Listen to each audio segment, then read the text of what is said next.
So she stopped crying and hugged Becky tightly. Together, they returned to June's room, only to find her surrounded by medical team. Panic shot through their hearts, and fear gripped them.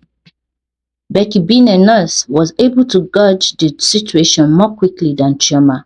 She breathed out, calming her racing heart.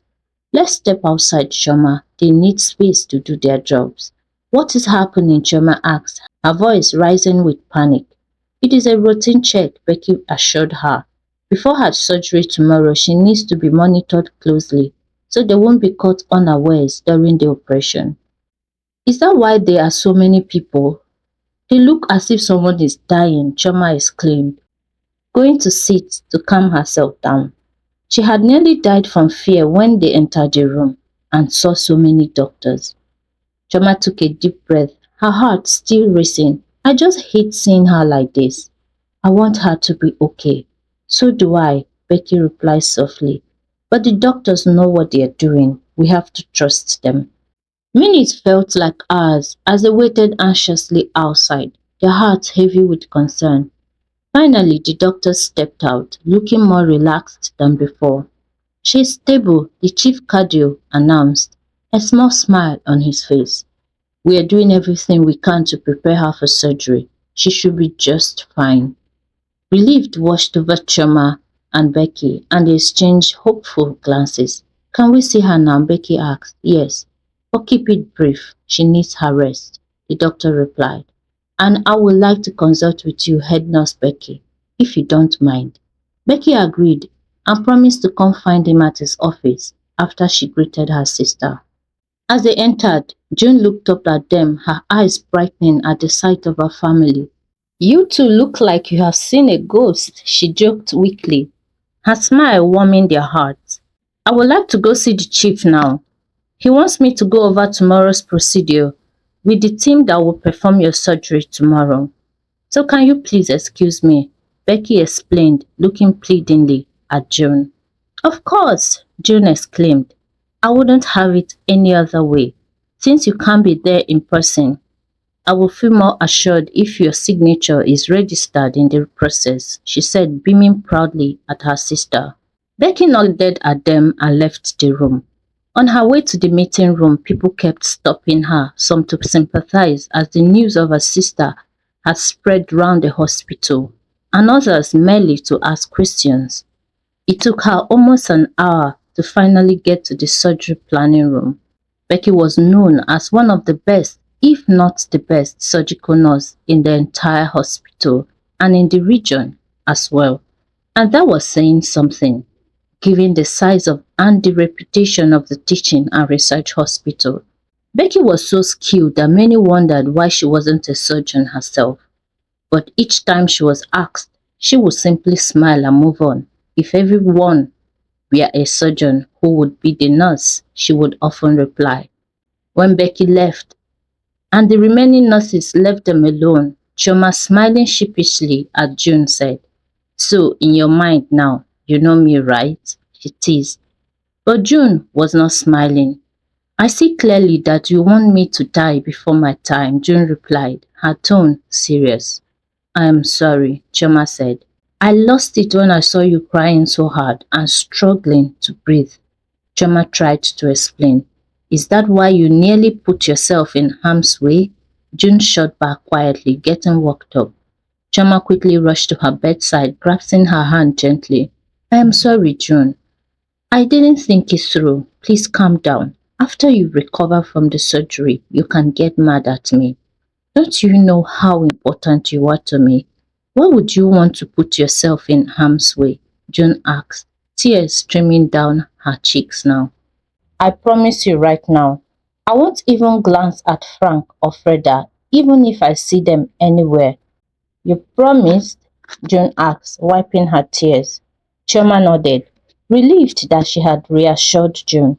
They would revisit that promise when June was feeling better. For now, anything that would stop her from crying was enough. "Please sit down. You are making me feel like an invalid with your standing over me," June said with a hint of humor. Chioma chuckled and sat down, grateful for the shift in mood. June was back to teasing, and Choma felt the tension ease between them. See, that is better. I like it when you smile, Choma said, her heart lifting as June managed a weak grin. I will be back to my old self soon enough, June promised. But seriously, Choma, thank you for being here. And I will always be here for you, Choma replied, squeezing her hand. As the two friends sat together, the laughter and teasing returned, a soothing balm for the worries that had clouded the room. They knew the road ahead would be challenging, but with each other's support, they could face anything. Becky wrapped up her meeting with the chief and the surgical team, feeling hopeful about Joan's surgery. She had ensured her sister was well taken care of and that the team was prepared. As she walked back towards Joan's room, she felt a renewed sense of determination. She would protect her sister at all costs. When she entered, she found Shoma and June in light-hearted banter, the tension that had been so thick moments before now lifting. What is going on here? Becky asked, smiling at the sight. Just a little sisterly love, Choma replied, winking at Becky. Well, keep it up. It is working wonders, Becky said, joining them. The room became all joy and laughter as they did their best to put June at ease. The three of them shared a moment of connection, laughter filling the room, a promise of hope in the face of uncertainty. They were a team bound by love, ready to face whatever challenges tomorrow could bring. As Choma and Becky went to get dinner and freshen up, June slowly got up, carrying the external pacemaker with her. She made her way to the window, the cool evening breeze soothing her nerves. Earlier, she had spoken to her mom, who kept asking where she was. Although her mother's voice had sounded breezy and cheerful, June knew her well. Nothing got by that woman. She wouldn't be surprised if her mom caught the first flight tomorrow just to check on her, ensuring that nobody was trying to fool her. What a dramatic person, June chuckled to herself, feeling a warm glow in her heart. Her mom might very well be the reason she was still alive. Well, after God, of course. Settling gingerly into the chair by the window, June cast her mind back to when she first met her mother. The memory was vivid. She could recall exactly what had gone through her young mind when she first set eyes on Mrs. Fowler. Instantly she thought, I wish this woman was my mom. She remembered lying in the hospital bed terrified when a kind-hearted giant of a woman walked into her room and smiled at her. June closed her eyes as the memories washed over her. It had been a busy afternoon in the hospital that fateful day, with the usual stream of patients and staff moving through the long, pale hallways. Mrs. Fowler, the record keeper, sat at her desk, organizing files and reviewing the endless paperwork that made her shift feel longer than it was. Although she wasn't part of the medical team, she had grown accustomed to the hospital rhythm, the faint beeps of monitors, the hurried footsteps of nurses, and the distant hum of conversations. That was when she overheard two pediatric nurses talking. As they waited for a paperwork, their voices low but filled with concern. That little girl in bed 5. Her parents haven't come back yet, right? One nurse asked, her face edged with worry. It has been days. They said they were going to get money for her treatment, oh. The other nurse replied, glancing towards the room where the said child lay. But none of the contact details they gave us are valid. No one knows where they are or who they are. It looked like she has been abandoned. Poor thing. She's got that heart condition too, right? Congenital heart defect, if I remember right. Mrs. Fowler's hand paused over the papers as she listened intently now. The nurses continued speaking in hushed tones, but her mind was already drifting towards the poor child they were discussing. A little girl, alone with no family coming back for her. It wasn't the first time she had heard of such cases. Unfortunately, hospitals were places where difficult decisions were often made, and sometimes those decisions weren't kind. During her lunch break, Mrs. Fola rose from her desk. She felt an unexplainable pull towards the children's world. She had browsed her file after using the tidbit of information she could gather from the nurses' discussion and had seen a name that stood out to her: June. Her profile fits the sickness and situation as described by the nurses. She felt such anger and sorrow. Just imagine a child 5 years old already fighting a battle no child should have to face, she had thought angrily. When Mrs. Fola reached the room, she stood out of sight for a moment, observing the small figure lying on the bed. June was awake, her wide anxious eyes staring at the door, as if waiting for her parents to resurface. Her tiny chest rose and fell unevenly, a reflection of the heart condition she had been born with. According to her file, it was only detected just few months ago, even though she had had it from birth. Mrs. Fola pondered at the mystery of life, why the heart that had been working fine despite its defect suddenly chose to fail. It is not what she can explain. There were cases of people who had her exact problem, but they had lived to full adulthood before it became an issue. While some are from the moment of their birth, like she always said, life is indeed a mystery. The doctors had said she would need surgery soon, but the cost was high, perhaps too high for a family like hers. Is that good enough reason to abandon a helpless child, as if it was her own fault to begin with? With everything she overheard and read from her file, it didn't take much for Mrs. Fowler to piece together what had happened. Her parents had likely been overwhelmed by the news of Becky's condition. The weight of hospital bills, visits, and the strain of caring for a sick child could break anyone. In this case, it had broken her parents, who chose to vanish instead of fighting for their daughter. As she stood observing, she saw how Becky's innocent eyes flickered with hope every time someone passed by, and how it felt each time it wasn't the ones she longed to see. Her heart broke for the beautiful, innocent child. She made up her mind then and entered the room. "Hello, beauty," Mrs. Fowler said softly. "I am Mrs. Fowler from the records department." The little girl didn't respond. Gripping the thin blanket tightly with her small hands, she was scared, not just of the machines that beeped around her or the needles that pricked her skin, but of the silence that followed each passing hour, the silence from her parents who should have been here.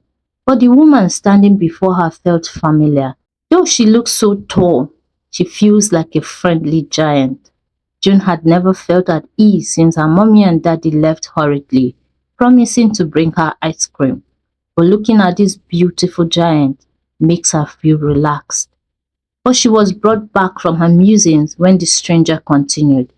"I couldn't help but overhear the nurses talking about you," Mrs. Fowler said. "Please, can I sit down?" she asked suddenly, but she waited. June looked up at her surprised. When did the adults start taking permission before doing anything they wanted? She wondered. This giant must be strange indeed. All this while she was still clutching her blanket, refusing to say anything. But when the woman refused to sit, June finally nodded. Mrs. Fowler smiled gently and said, "Thank you, love," feeling as though she had won a major battle. Sitting down in the chair beside the bed, she decided to attack head-on. When dealing with children, she had learned that being direct and honest can be better sometimes. "They said your mommy and daddy haven't come back yet." June's eyes widened from surprise, but not fear, as she slowly met Mrs. Fowler's eyes, her lips trembling slightly. She didn't speak. She just held the blanket tighter, as if it could protect her from the reality settling in. She was right when she said this beautiful giant was different. Most adults tend to treat her as though she's a toy, but she likes it that this Mrs. Fowler is not treating her like that. But she was not yet sure if she could talk now. She really wanted to ask a lot of questions, but she doesn't know if she can. "It is okay," Mrs. Fowler whispered, reaching out a hand but stopping just short of touching her. "I know this place can be scary, but I am here with you now." The girl's face crumbled at the words, though she wanted her parents, not another stranger. But the stranger's eyes were so kind and her voice so soft. It was the first time anyone had spoken to her like this since her parents left. She slowly let the blanket fall from her hands as the tears flowed. Hush now, my beautiful one, Mrs. Ola cooed, gently gathering the thin frame of the sick child into her arms, being careful with the wires and the tubes. Rocking the child gently, she hummed a sweet song, her daughter's favorite. The only sound in the room was the beep of the heart monitor, the sweet hum of Mrs. Fola's song, and the occasional sniffling of the child in her arms, even though she had stopped crying because both had gotten comfortable in each other's embrace. So they remained so until June fell asleep, clutching onto Mrs. Fola's hand, as if scared she would disappear like her parents. Mrs. Fowler wiped the tears she didn't realize were falling from her face and kissed the soft coily hair of the child in her arms, wondering how anyone can possibly abandon this sweet angel. Her condition was something no child could fully comprehend, but her parents had understood and they had chosen to run. Mrs. Fowler had seen too many sad cases in her time at the hospital, but something about this one felt different. Perhaps it was the pure innocence of her eyes, the way she still believed her parents would walk through that door at any moment. Or maybe it was the knowledge that no one would come, that this little girl would remain alone unless someone stepped forward. I am going to talk to the doctors, June, she said to the sleeping child, her voice barely a whisper. I will see what I can do to help. You will never be alone again, she promised silently. A nurse came in then and was shocked to see Mrs. Fowler there. I was wondering when you were here, the nurse said, chuckling. Mrs. Fowler smiled. You have a way with children. I always wonder what it is, the nurse continued, helping Mrs. Fowler lay the sleeping child properly on the bed, ensuring that the wires were properly aligned. Surprising to them, June held tightly onto Mrs. Fowler's blouse, refusing to let go even though she was soundly asleep. The nurse stood aside, shaking her head in wonder at the power this woman wields over children. June was not the first child that had formed an attachment to Mrs. Fowler at first meeting, and most children that had been in such contact with her had walked home completely cured. No one could say what it was, but everyone agreed on one thing: Mrs. Fowler was to be respected. Although she just records and files, but she has more respect than most acclaimed surgeons in that hospital, and many parents had returned bearing gifts in their millions. But the woman was repeated to reject all, citing God as the doer, not her. This has endeared her to many. So when they realized June's parents had abandoned her, they were wondering when Mrs. Fowler would hear and come running. The nurse smiled tearfully as she listened to the familiar humming Mrs. Fowler usually hummed to the troubled children in pain. It wove its power through the fabrics of the room, making the child to relax into the bed, giving Mrs. Fowler the freedom to stand upright. She smiled sadly at the nurse and left the room, her decision made. Her heart was very heavy as she left the room. She wasn't a doctor and she wasn't even a nurse. But she had something Becky desperately needed: love. And perhaps a way out of this situation if she has her way. When Mrs. Fowler got to the nurse's station, the head nurse looked up from her paperwork. Is anyone going to report this? Mrs. Fowler asked, her voice steady but angry, pointing at June's room.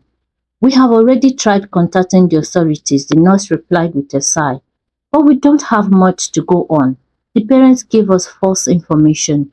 It is like they have disappeared into thin air. And that little girl doesn't seem to know much. For a moment, the usual chaos of the hospital seemed to quiet around them. The reality of what that meant settled in. June had been abandoned, left to face a life-threatening condition alone. And unless someone intervened, she would stay that way. I want to help her. Mrs. Fola said with a note of finality, the words spilling out even though she had planned a beautiful speech. The nurse raised an eyebrow. You? But you don't know the first thing about this girl. I know, but I'm all she has right now. I can't just leave her like this. Or do you see anyone lining up to help her? Mrs. Fola, the head nurse said, I know how immensely helpful you have been to children and their parents since you started working here. But this is different. If you go ahead with this, you will be 100% responsible for her medical fees and all that she may require. What if something goes wrong along the line and her parents comes back to sue? The nurse paused to let her words sink in. When Mrs. Fola didn't say anything, she continued. Have you considered the hurdles you could have to pass through just to get approval for such a sick child? Mrs. Fola raised her head then. So you would rather she's left to the care of this careless government, or worse, die?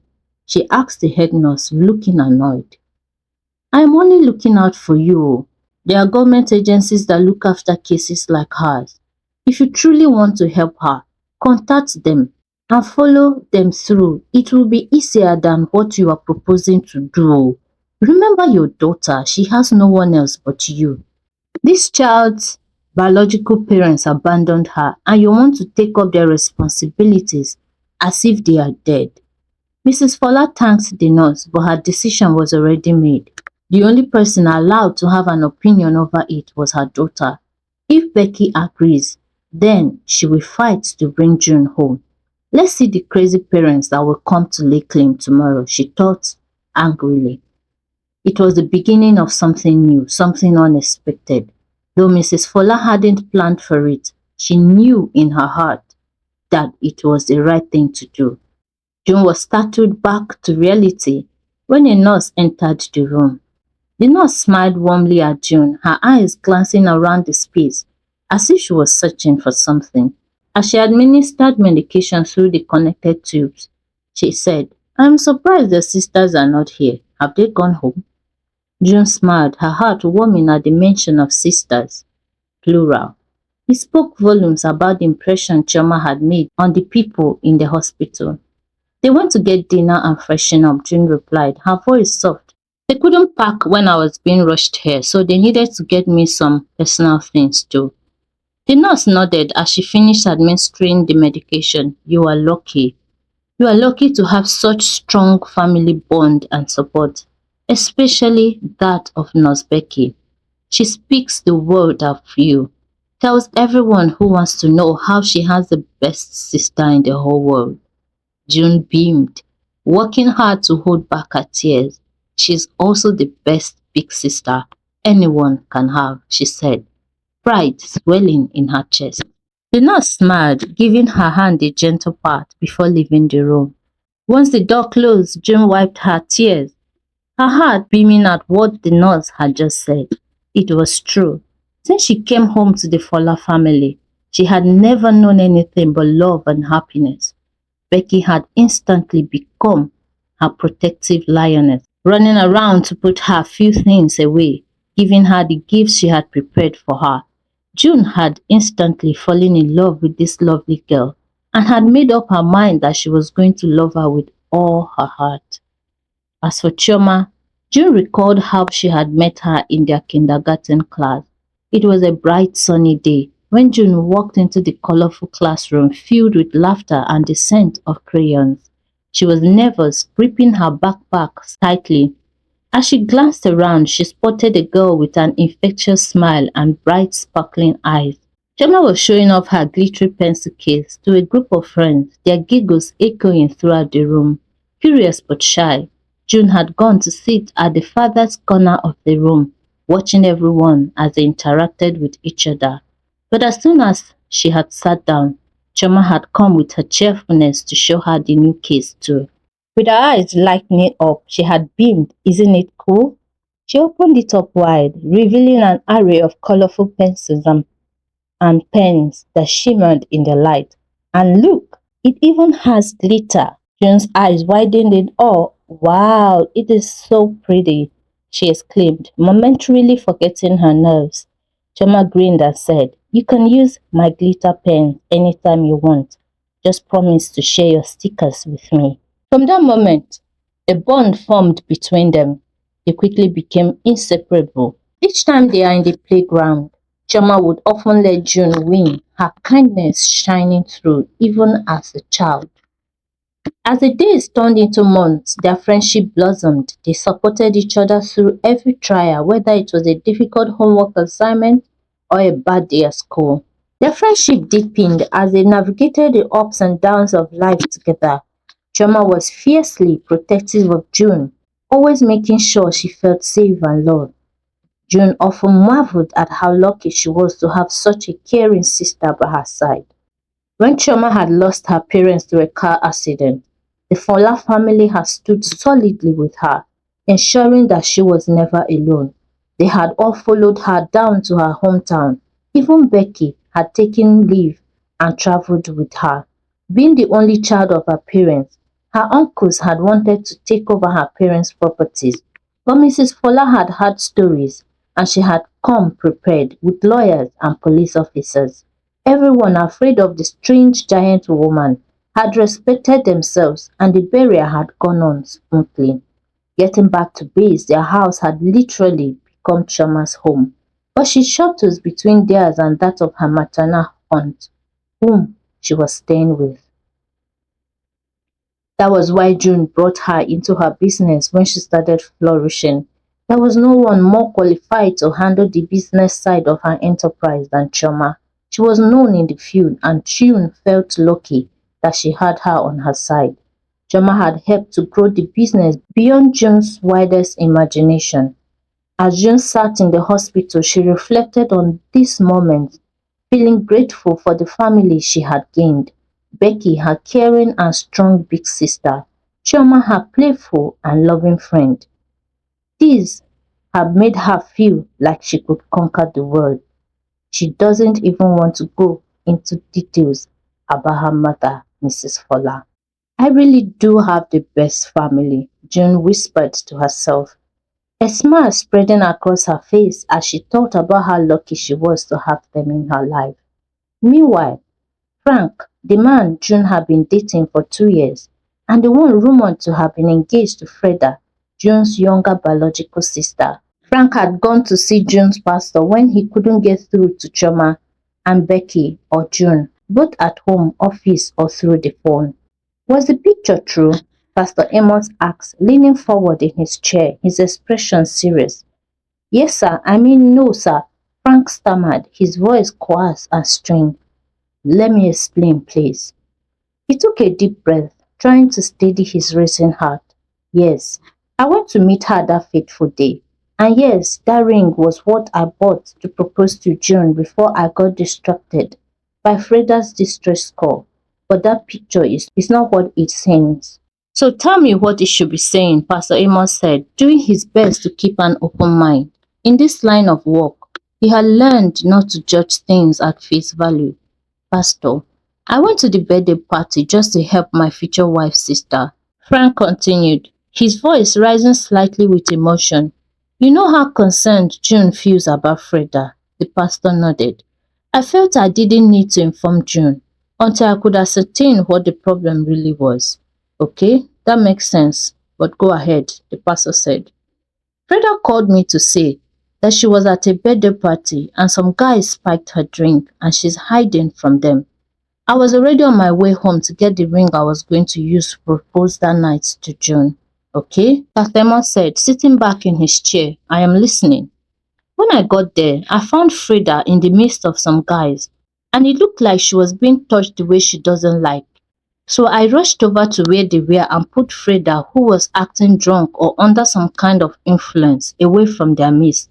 When she saw me, she cried out and asked me to follow her to a private place where we could talk, and I did, Frank explained. We stepped out and she just hugged me, saying she was so scared. I didn't see any harm in it because I saw some evidence of what she reported to me. That is understandable, Pastor Amos nodded. But instead of just hugging me, she kissed me, holding tight to my head, Pastor. I had to bite her to make her leave me. Okay? What about the ring? Pastor Amos queried, raising an eyebrow.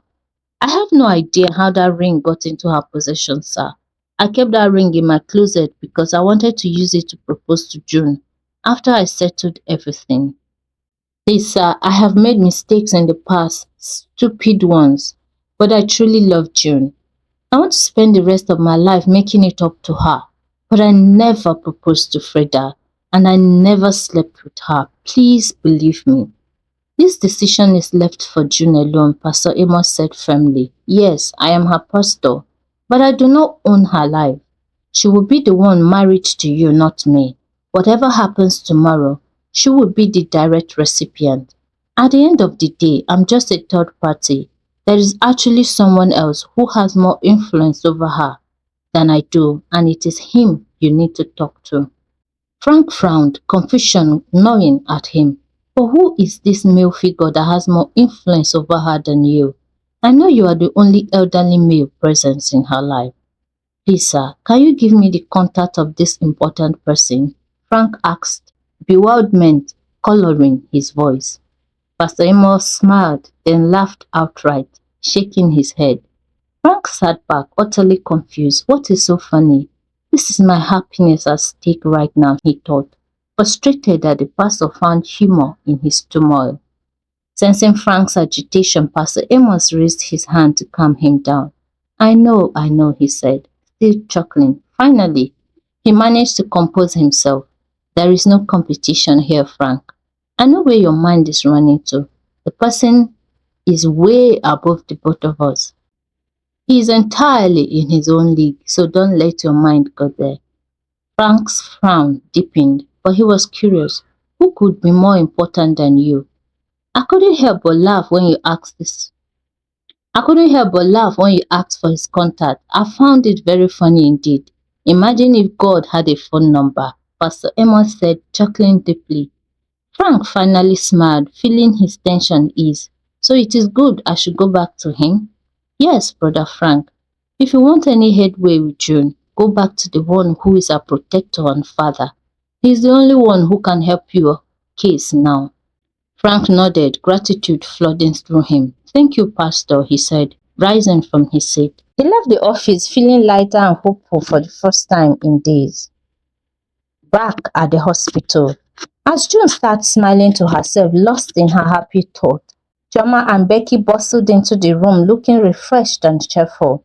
This one is all smiles, oh, what happened? Choma asked, dropping her things and walking over to June to hug her. It is so good to see you smile. She straightened up, but suddenly Choma's expression changed. Frank was at the house when we got home, she said, her voice going low slightly. Becky's eyes flashed with anger. I thought we discussed this, Choma. But June raised a hand, sensing an argument brewing. I am not a fragile egg, please, she intervened, looking pointedly at her sister. What does he want? What else? To spin more lies. He claims he wasn't engaged to Freda. I wanted to explain everything to you, Choma replied, frowning. But I told him you were traveling, she added. Why? June asked, laughter bubbling up slightly, a mischievous glint in her eyes. Why not? So you want him to start thinking he's so important that you were hospitalized over him. The tension broke and they all chuckled, the warmth of their friendship filling the room as they discussed how to handle Frank's attempt to reach out. When Frank got home, he immediately went on his knees, but at first he felt awkward. Is this really how it works? He thought, unsure of what to say. But then he remembered June's smile and the way she always seemed to bring light into his life. God, please help me make things right with June, he prayed. I know I have messed up before, but you who knows all things knows I have never had any form of intimacy by thought or action with Freda. I know June is truly your daughter and I truly love her. I want to prove that to her. Please help me and give me another chance. I will never disappoint her or discourage her from following you again. He made to stand, then knelt down again. God, please, one more thing. Heal her and restore her health to perfection. I beg of you. I don't like to see her suffering the way she does. She's a really good person and deserves all the best. Amen. Bye, sir. He got up feeling lighter than he had ever felt in his life. Later that evening, still in his apartment, was lost in thought as he tried to recall the events of the day. He had tried to explain to Pastor Amos, and now he was desperate to explain to June. But waiting felt unbearable. Where could she have gone? He is so worried. What if she's not okay where she was? His mind replayed the events of the past few years, how everything had spiraled out of control with Freda, and how he had let June slip through his fingers because of his foolishness. His mind drifted back to the first time he met June. He had been at a business conference, one of those events he only attended out of obligation. It was there in a sea of business professionals that he first saw her. June had been on stage giving a presentation about her innovative farming techniques. She was poised and confident, her voice clear and passionate. As she spoke about sustainable agriculture, Frank remembered being captivated by her, not just because of her beauty, but because of her intelligence, her drive, and the way she carried herself with quiet strength. After the presentation, he couldn't resist introducing himself. He approached her feeling uncharacteristically nervous. "Hi, I'm Frank," he had said, extending a hand. "That was an amazing presentation. You have got a real gift for what you do." John had smiled politely, shaking his hand. "Thank you. I am glad you found it interesting. Farming is my life's work." That is how it all started, simple, casual, but over time, fascinated by her determination to succeed in a field that wasn't always glamorous. She was so different from anyone he had ever met, grounded yet driven. As they spent more time together, his admiration for her only grew, and soon enough it turned into love. But now, sitting in his apartment, Frank couldn't shake the guilt weighing heavily in his heart. He had let her down with the various frivolous activities he had gotten himself involved in the course of their relationship. He had let his ego and overconfidence dent the most beautiful gift he had been given. Because he knew she loved him so much, he had taken her for granted at some point, breaking his promises and not being generally serious about their relationship because he deceived himself into thinking she will always be there, and now he feared he might never get a chance to fix things. He sat there for a while, letting the quiet of the evening settle around him. He would wait, and he would keep praying. June was worth every moment of patience. Meanwhile, at the hospital bed, June stared at the ceiling, her mind wandering back to the day she met Freda. It had been a warm afternoon and she had been working on her farm when a stranger showed up, asking to speak with her. The young lady had looked familiar with a face that June couldn't place, but there was something unsettling about her, and the way she stood at the entrance of the farm, her eyes searching June's. "Can I help you?" June had asked, wiping the sweat from her face. The young lady stepped forward. "My name is Freda," she had said softly, "and I think we are sisters." June had laughed at first, assuming it was a joke, but then Freda had pointed to the small birthmark on her own face. An identical mark that June had. The resemblance was undeniable, and for a moment June had been speechless. "I have been looking for you," Freda had said, her voice shaky. "Our parents, they never told me what happened to you. But when I saw your picture in the news, I knew you were my sister." June had felt a wave of emotion crash over her, shock, confusion, and disbelief.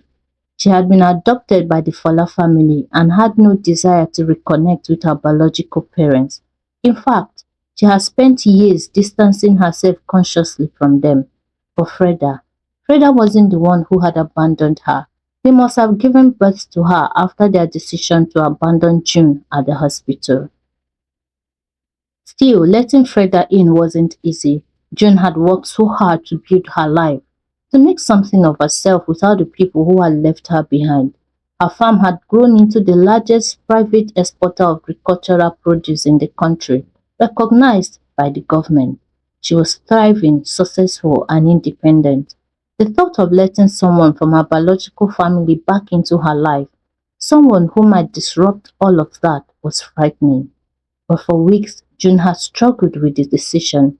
She had been skeptical of Freda's intentions, wondering if she had resurfaced now that June was grown and thriving. But slowly, Freda had proven herself. She had shown kindness, patience, and genuine remorse for what their parents had done. She wasn't asking for anything she had claimed. She just wanted to know her sister. It had taken time, but eventually June had opened up, convincing Mrs. Fola, Becky, and Choma that Freda wasn't to be blamed for what her birth parents had done.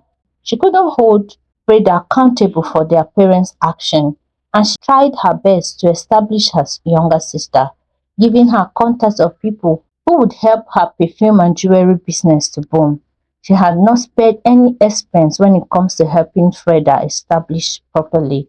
Yes, she knew whatever help she rendered to her sister will indirectly go to her birth parents, but June didn't mind. In fact, she expected it. Inasmuch as they had abandoned her without a backward glance, she will help them as much as she can, even if it's through someone else. If not for anything but to teach them the lesson of a good heart. She does not want any form of contact with them though. Mrs. Fola, Becky, and Choma, and now Freda was enough. They had rejected her, so they should remain content with their choice. Every attempt they had made afterwards to reach out, June had blocked without a second thought. As June lay in her bed thinking about all this, the talk about Frank still lingered in her mind. But more than anything, she felt thankful for the unwavering support from Becky and Chioma. The following day, June was wheeled in for the surgery, and it came out successful. June's recovery began slowly but steadily. During her recovery period, one thing remained constant: Frank's persistence. Not a single day passed without him showing up at the house when she was discharged. He would visit after work, stay until it was late, and then drive home, only to come back the next day. Frank never stopped praying, hoping for a chance to speak with June and explain everything. Weeks went by, and June slowly regained her strength. Though her sisters and her mom hovered around her protectively, she started to move around on her own, feeling stronger each passing day. It wasn't long before June found herself alone in the house one Saturday. Choma, her business partner, had gone for their monthly staff meeting, and Becky was at work. Their mom had returned home temporarily, just as June predicted, to take care of some personal matters before coming back to nurse her baby, as she has said it. That Saturday afternoon, June found herself in an unusually quiet house. Apart from the presence of the household staff and the temporary caregiver Becky had insisted on hiring, it was peaceful, but the silence gave her too much time to think. She was sitting by the window lost in thought when the doorbell rang. Knowing it could only be one person, June sighed and went to the door. She opened it to find Frank standing there, looking hopeful but weary. His persistence was starting to wear her down, and despite her initial reluctance, she had to admit she appreciated the effort he was putting into making amends. "Hi," Frank said softly, his eyes searching hers. "Hello," June replied, stepping aside. "Please come in." Frank blinked, surprised by the invitation. He hadn't expected her to let him in, not after everything that had happened. But he didn't waste the opportunity. He quickly stepped inside, glancing around the familiar house that had become like a fortress he couldn't breach for weeks now. They settled into the living room, the weight of unspoken words filling the space between them. "You have been coming here every day," June began, her voice quiet but firm. "Why?" Frank looked down at his hands, gathering his thoughts before speaking. "Because I can't just walk away. I love you, June. I made mistakes, huge ones, but I don't want to lose you. I have been praying, asking God for guidance. I know I have let you down, but I am here because I want to make things right." June watched him surprised. "You have been asking God? I don't understand." "Frank, you are praying," June asked incredulously. But in all of that, she saw a man who was genuinely remorseful, a man who had been through his own emotional turmoil, just like she had. "Frank," she said, choosing her words carefully, "you hurt me. And not just with what happened with Freda, but you know how you hurt me in the past. How am I to trust you now? I am not a pretender, and you know that. Yes, Frank nodded, still looking down at his feet. You took advantage of my sincerity and simplicity. Now you are here asking for a second chance, as if anyone other than yourself destroyed the first one. Frank swallowed hard, nodding. I know, and I take full responsibility for that. I should have handled things differently. At least I should have called to inform you about Freda. But the time I didn't know what would happen. But concerning every other thing, I know I took you for granted.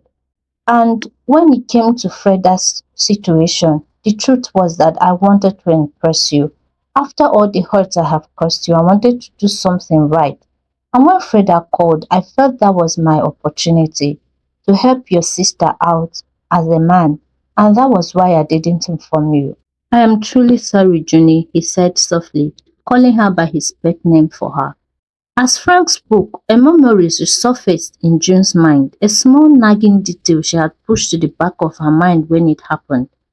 There is something I have been thinking about, June said slowly, her eyes narrowing in thought. Some days before everything happened, I gave Freda your house key. Frank blinked in confusion. How? Why? You did? Yes, June continued, piecing together the puzzle. You were traveling at the time. You remember? Oh yes, Frank exclaimed, remembering. I went to Canada for that deal I was pursuing. Yes, June said, nodding. I needed something from the house, but I couldn't go by myself because I was busy preparing for the summit with the Federal Ministry of Agriculture. So I asked Freda to go and get them for me. Frank's eyes widened in realization. Is that how she got the ring? June nodded. I had forgotten all about it until now. Freda had your key, and knowing her, she must have gone through your things. That is how she must have found the ring and hatched her plan.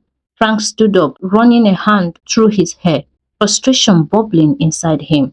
I should have known, I should have been more careful, but I didn't think Freda would go that far. Neither did I, June said softly, feeling a deep sense of betrayal settle over her. I thought, I thought she was my sister, that we had built something good. I even convinced Becky and Choma and Mom that Freda wasn't to be blamed for what our biological parents did. I helped her in every way I could because I thought she was my sister. How could she do this to me? How could she betray me like this?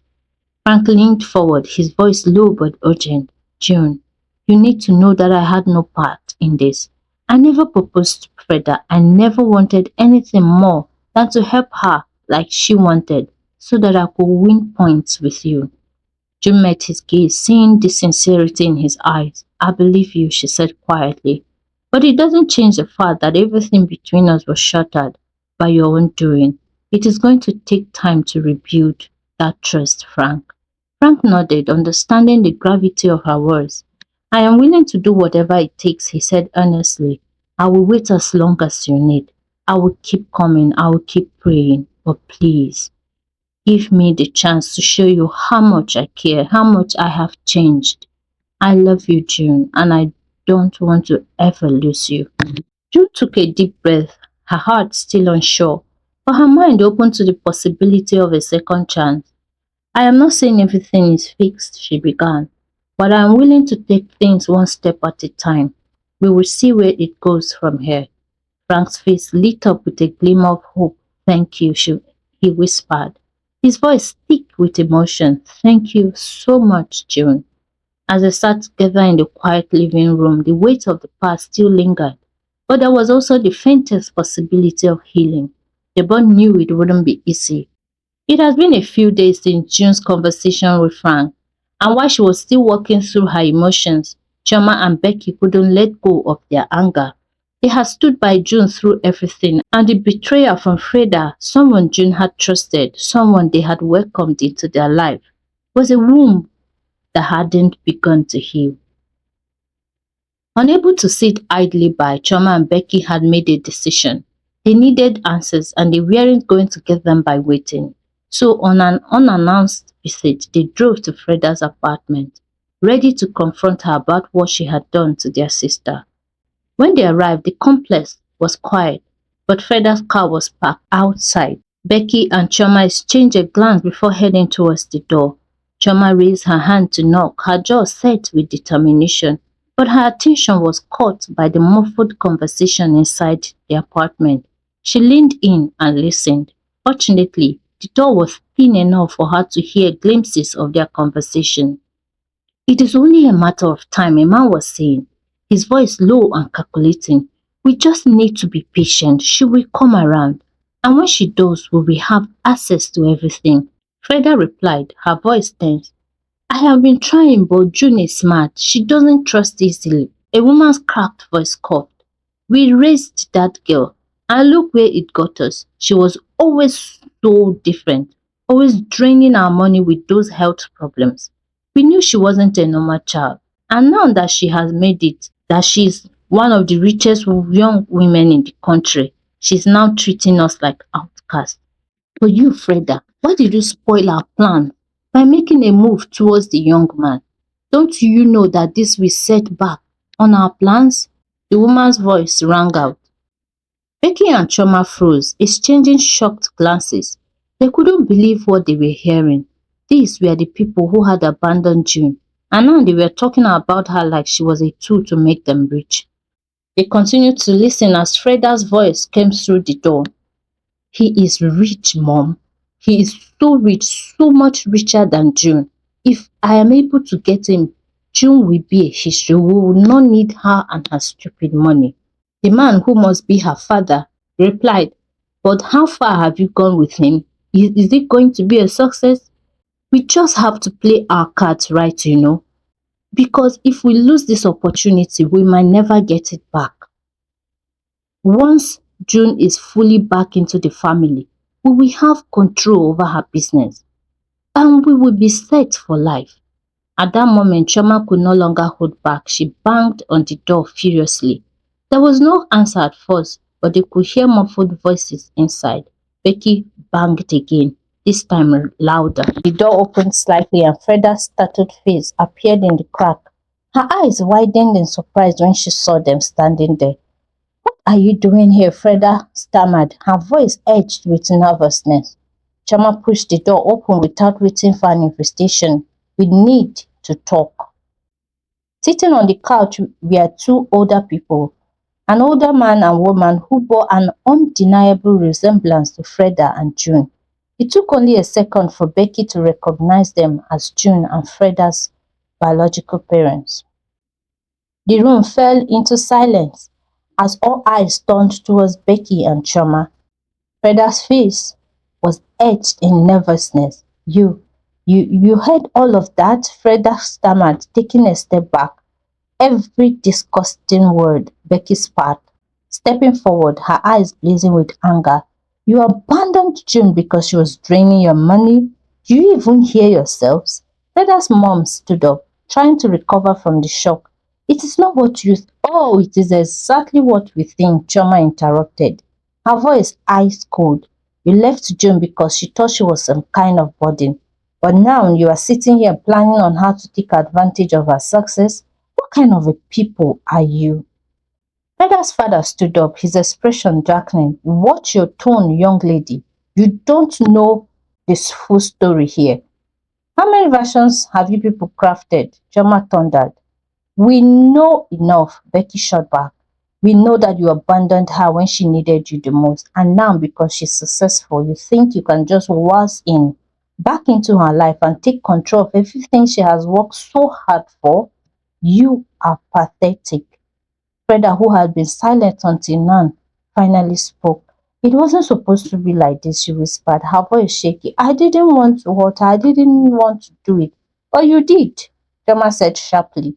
"You betrayed her. June trusted you, helped you, did everything in her power to make sure that you are okay. But you want to repay her how? By scheming with your parents to take everything from her, even Frank?" Tears filled Freda's eyes as she looked down, unable to meet their gazes. "I didn't mean for you to go this far," she said quietly. "I just wanted to know my sister, but then they got involved." and I didn't know how to stop it. Hmm, we know. We know you are very, very innocent. They are the ones that also pushed you to forge a false report about being engaged to Frank, right? They are the ones who made you go and steal June's engagement ring from Frank's house, right? It is all your parents' fault. You are very innocent. We know and we believe you, Choma said, looking away in anger. Freda's parents exchanged a glance, realizing that their plans were falling apart. Freda's mother stepped forward then, trying to regain control of the situation. Look, we have made mistakes, but June is our daughter. We have a right to be in her life. Oh no, Choma said, shaking her head. You lost that right when you left her behind in the hospital. You don't get to come back just because she's successful now. Becky turned to Freda, her voice filled with quiet resolve. You need to stay away from June. She's been through enough. And she doesn't need you or your parents dragging her down anymore. You made your choice, Freda. Now live with it. This is my last kindness to you. The next time I smell even your shadow around June, you won't live to tell the story. This is a promise from the lioness, she said and walked away, her face devoid of any emotion. Freda's tears flowed freely as Becky and Choma turned to leave. Just before they stepped out the door, Choma paused, turning back to Freda one last time. June will never be alone, Becky said softly. She has us, her real family. You will never be able to hurt her again. Thank your stars that she had given you all that she did. Make sure you utilize it well because you'll be getting nothing more from her. With that, they turned and left the apartment, leaving Freda and her parents behind to face the consequences of their actions. As they drove back to June's apartment, Becky and Choma remained silent, both of them processing what had just happened. But one thing was clear, June had made the right choice in distancing herself from her biological family. She had a new family now, one that truly loved and protected her, and nothing was going to take that away. As they pulled up to the house, Becky turned off the engine and sat in silence for a moment. We need to tell her, she said softly, her voice barely above a whisper. Choma nodded, turning to face Becky, but Big says, you sounded scary back there. Oh. I couldn't help but believe you. Did you mean it? She asked curiously. Becky smiled and nodded. I don't know what I would do, but if there's so much as hot a hair on June's head, I don't know what I would do. When they got back into the apartment, you two look like you have seen a ghost, June said, closing her book and placing it on the coffee table. Becky and Choma exchanged a glance before sitting down on either side of June. There was no easy way to start this conversation, but it had to be done. We went to see Freda, Becky said carefully, watching June's reaction. June's smile faded slightly, and she frowned. Why? Choma leaned forward, her voice gentle but serious. We wanted answers. After everything you discovered with Frank, we needed to be sure why she did what she did. June's eyes narrowed, concern creeping into her expression. And what did you two find out? We didn't just find Freda, we found your biological parents there too. June blinked in surprise. My parents? What were they doing there? Choma hesitated. They were talking. We overheard them discussing you, June. It wasn't good. They said they left you because they thought you were a burden, because you were draining their money. They believed you were sent to drain them, and that is why they abandoned you.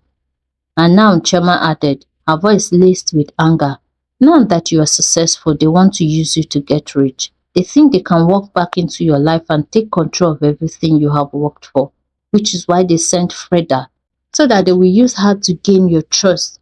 And with that, they can get a way to make you sign off your company to them. June's face hardened as the realization set in. Although she had always known that they were not to be trusted, but she doesn't know that their greed ran this deep.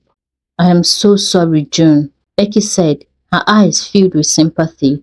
We thought you should know the truth. You deserve to know what their real intentions are.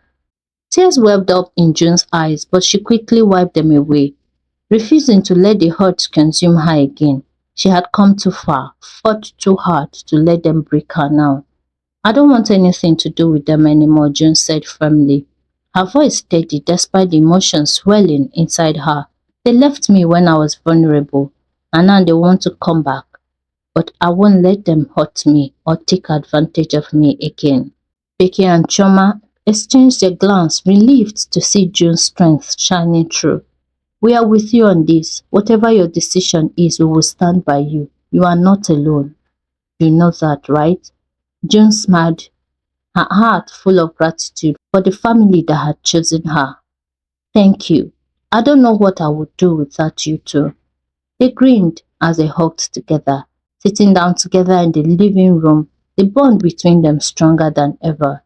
Over the next few weeks, life gradually returned to normal for June. Her recovery was miraculous. When she returned for her routine checkup, they had discovered that she no longer needed the pacemaker. She had reported the heart palpitations she was getting, and when they checked, this amazing discovery was made. Her heart was completely healed and functional. Nobody could explain how this happened, but it was nevertheless a welcomed news for all. And though the emotional wounds left by Freda and her parents were still fresh, June felt stronger than she had in her entire life. She had made peace with her past and was now focused on the future, her family, her farm, and the life she had been given. Frank continued to visit, his sincerity and dedication unwavering. True to his word, he gave June the space she needed to heal, both physically and emotionally, but was never too far for when she needed him. Their conversations became more open and honest, and while trust was something that could take time to rebuild, June slowly allowed herself to hope for a future with him. They both knew it wouldn't be easy, but for the first time in a long while, there was a mutual understanding that they were willing to work through the difficulties together. Choma and Becky and Mrs. Fola remained June's rock, supporting her in every way. Becky, who had always been the protective sister, grew even more closer to June. Their bond was unbreakable, forged by years of love, care, and shared hardships. As for Chioma, her playful spirit and fierce loyalty never wavered. She continued to manage their business with the same passion, dedication, and honesty that had helped June build her empire, proving that their friendship was more than just a partnership, it was a sisterhood. One afternoon, as June sat on her office porch, overlooking the vast fields of her farm, she reflected on everything she had been through, and she was grateful for where God had taken her. Her farm had continued to thrive, and June had once again become a major force in the agricultural industry. After her miraculous recovery, she was able to do more for her farm and her business. Her success had never been about proving something to anyone. It was about creating a life she could be proud of, providing employment and good food to as many as she could reach. And now, as she looked out at the land she had cultivated with her own hands, she knew she had achieved that. Becky, who had come to take her back, came walking out on the porch. "How are you feeling?" she asked, her voice soft and filled with care. June smiled, taking a sip of her tea. "Never better. I feel like a newborn." Becky smiled and nodded, her eyes scanning the horizon. "You have come a long way, June. We are all so proud of you." "I wouldn't have done it without any of you," June replied, her heart full of gratitude. "Without you, Mom or Chioma. You all have been my strength when I didn't think I had any left." They hugged. "We are family. That is what we do." June smiled, her heart warm with love. "I am glad that you are my family." As the sun began to set, casting a golden glow over the fields, Chioma arrived, her usual energetic self. She bounded onto the porch, waving her phone in the air. "Guess what?" she grinned. "We just got a major export deal with one of the biggest companies in Europe. We are going worldwide, baby," she claimed. June laughed, shaking her head at Choma's excitement. "You never stop, do you?" "Nope, and neither should you," Choma teased. Sitting down with them, We have got a whole world to conquer." June leaned back, feeling content. She didn't need to conquer the world. She had her own world and everything she needed right here. Her family, her farm, and a future filled with hope. The wounds of the past were healing, and she had emerged stronger, more resilient than ever before. She knew that no matter what challenges lay ahead, she would face them with courage, strength, and the unwavering support of her true family, and hopefully with Frank by her side all the way. The end.